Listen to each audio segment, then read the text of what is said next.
It is my absolute honor and privilege to introduce to you Mary Turner. Mary's a bedside nurse in the intensive care unit at North Memorial Center in Robbinsdale.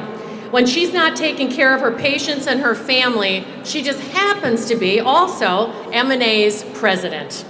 She is leading the work of our organization and is doing an outstanding job in doing so. Please welcome MNA's president, Mary Turner.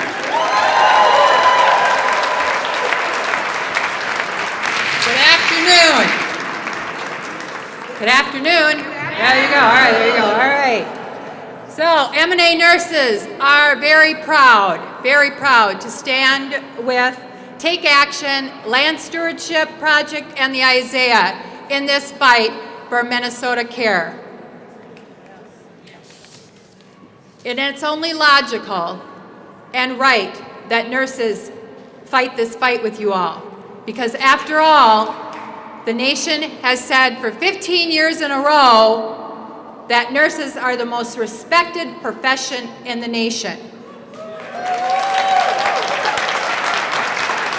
And we earn that title and we do deserve that title, and the reason is because our whole lives are devoted to serving you, the people of Minnesota. That's what we do on a daily basis, is take care of you.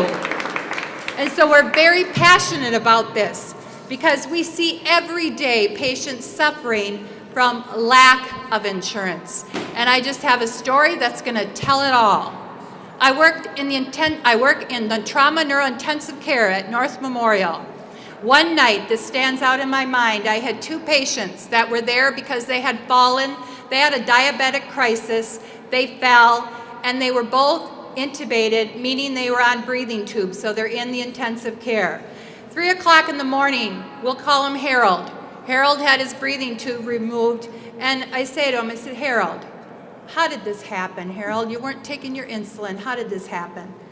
And guys, it was the way he said it. It was that defeated way that he said it. He goes, well, Mary, I ran out of money.